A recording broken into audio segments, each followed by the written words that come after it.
Rambling Man on the road again.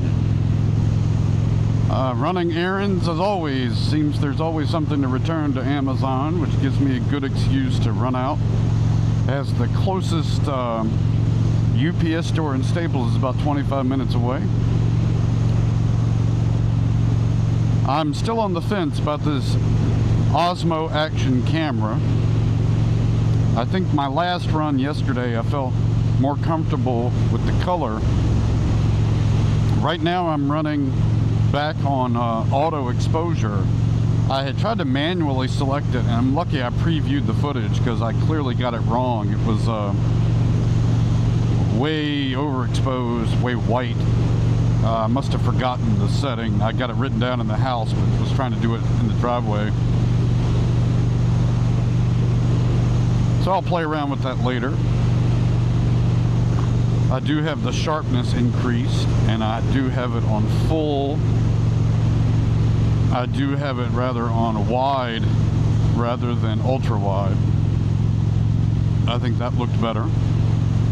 Bike is saying 95 degrees. You can make that out. I also removed one of the little extension arms I had connecting the camera mount, and I'm testing this angle. I'm using a motor mounts, or moto mounts, it might be chin mount. A lot of people use the company called, I think it's called Chin Mounts. I tried one of theirs and it broke on me. It also had this thing where, like, you had the way I had to position the GoPro bracket, it would never stay in a mount. It was always getting pushed up. Like when I would put it on a table, it would push it up, and it would never really lock. And I tried multiple, thinking maybe I had a knockoff. Probably like a lot of you, I got so many of these little screws and mounts and GoPro type attachments. Some are GoPro brands, some were knockoffs, but I really like this moto mounts. They do come from overseas somewhere, I think like New Zealand or something. And it takes a bit of a weight, but I really like it. I had it on the Shoei helmet that they refused to repair under warranty, so I had to go back and buy all of the stuff over again. But the advantage to that mount, combined with a smaller camera, is I think I'm gonna like the footage. I did preview it last night on the bike, just kind of sitting in the garage using the preview on the phone, and it looked like a fine angle. I looked again in the driveway right before I left, but there's no substitute for getting out riding and then seeing what it looks like. I still wish I could get rid of the whistling of wind noise on these recordings without having to do some fancy post-editing work. I don't know if it bothers you guys or is a distraction.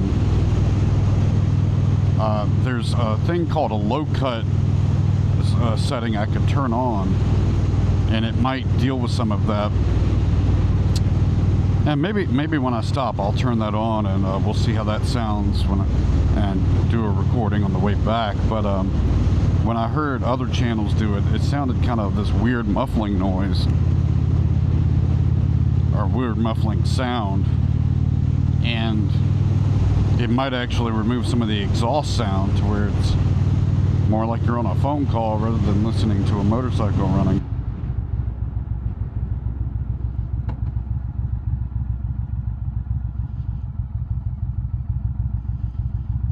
Seeing if I can do this without putting my foot down is going to be hard.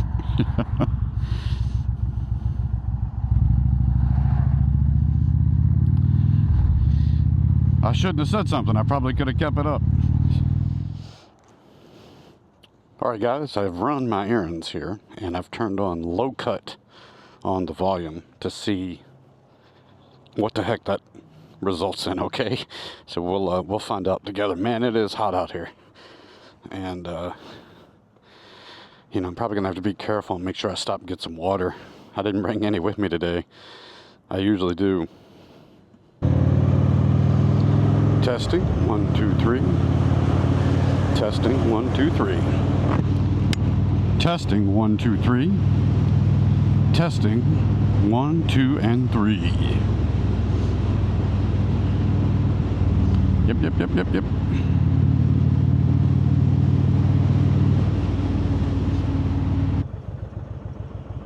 You want to get a little closer to me? Guy behind me was so on top of me I couldn't even see his license plates.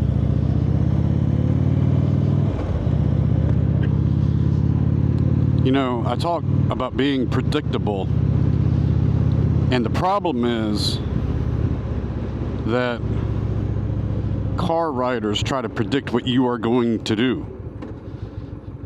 And in some cases, they just assume you're going to do a running red light. Well, I have learned that I'm going to stop at every red light and take a look. I don't do rolling like I might do in my car. Well, the guy behind me just assumed I was going to do a rolling go through the light, and he damn near probably almost hit me. It says 102 out here, and I don't think it was scheduled to get that hot. But it's feeling pretty hot. Still got it in low cut. In case we want to compare how that sounds.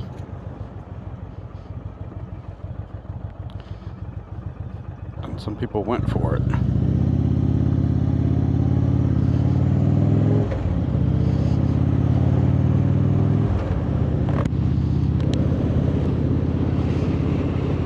I still can't even see that little red dot. Last night I had on my glasses, the Flying Eyes glasses that fit really good in this helmet. They didn't move at all, and I could kind of see the red dot a little better, but I just think it's too small. You know, maybe they could make those things larger, but have a setting where it changes the brightness, or I don't know. There's got to be a compromise between those people that don't want any light at all versus those who want a big bright indicator light so there's no doubt it's working.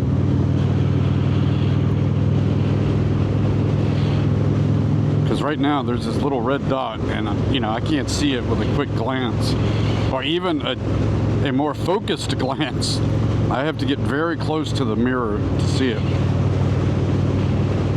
I do have my visor cracked because of the heat. Let's see, put this up. I've got the visor all the way up now, going to 50. And I'm putting it all the way down closed. That's a little bit too much wind. Even though I have the little internal sun visor down, that's still a lot of wind on the eyes. I got some Gatorade and filled up there when I got gas, and had 3 people. I've mentioned the motorcycles. You guys have the same experience, I'm sure, like a conversation starter. And had 3 people come up to me. One to compliment the look of the bike. The other 2 were kind of commenting about they were surprised to see anybody riding a motorcycle in this heat, which I told them I was thinking the same thing. It's like, it is hot. But when you're moving, it's not as big as a problem. But I think what can happen is, even though you're moving and feeling like you're getting a wind, you're sweating. Obviously, when you get off the bike, you know, when you take the helmet off, you're drenched in a lot of sweat. So you got to be aware of that so you don't dehydrate.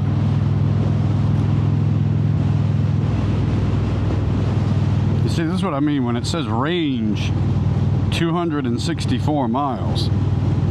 There is no way I'm getting 264 miles on this bike. I don't think that's accurate at all.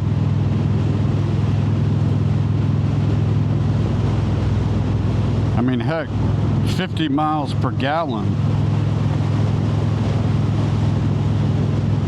you know, would put you at 250. And the bike, I think, normally is around 43 miles per gallon I'm getting.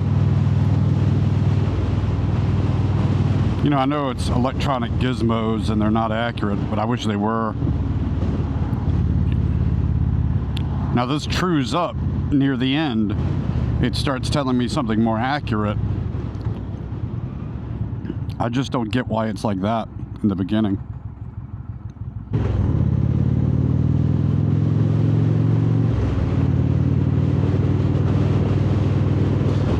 Testing on the voice, seeing how this sounds with low cut on. Yeah, got the visor closed all the way with low cut on, and unfortunately can't get above about 40. Right at 45. We are going, I call this, we are going right on the speed limit, not on bit over, not one bit. Nip it. Nip it in the bud. We're not going 1 mile over. Uh-oh, there we go. Going 47, 48. Wild and crazy out here right now.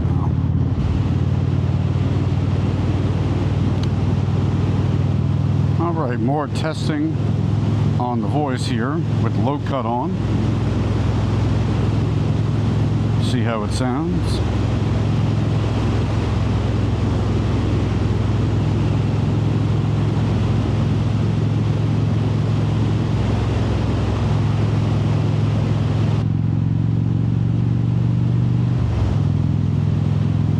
One, two, three, while accelerating.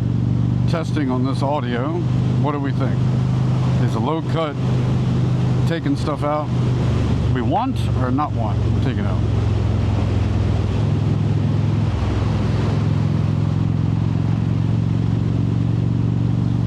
Testing, 1, 2, 3. Testing. This is another test with the visor slightly open. This is about 2 notches open, and this is back closed again. Let's see. Do we have the front vent? Let's see. That is with the front vent closed, and this is with the top vent closed.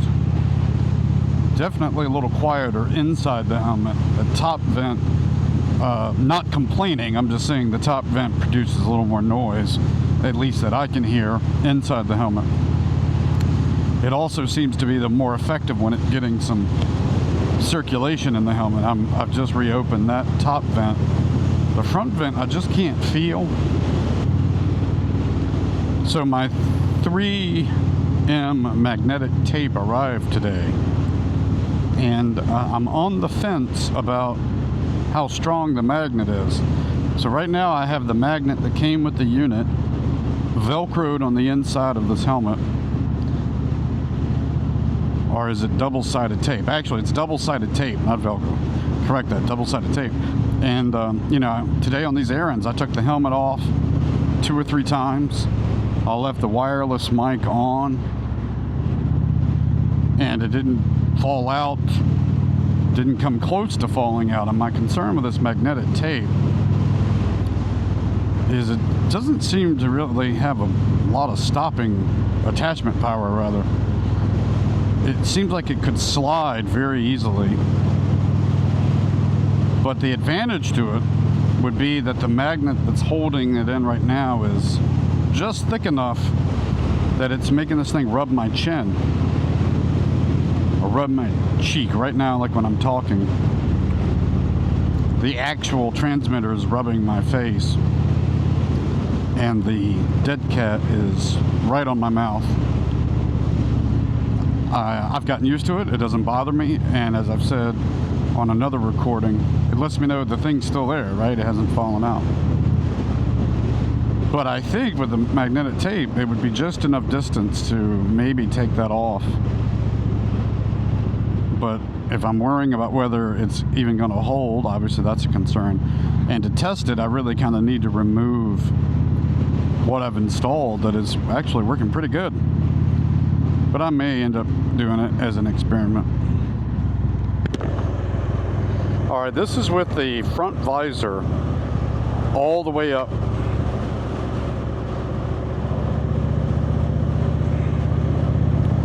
We'll see how this sounds. I don't ride like this too often. I'm doing it now because of how hot it is. And when I get up to about 45, like, it's just a lot of wind on my eyes. I'm not wearing sunglasses. I do have the little internal visor down. Maybe you can see it there in the mirror. That's what it looks like.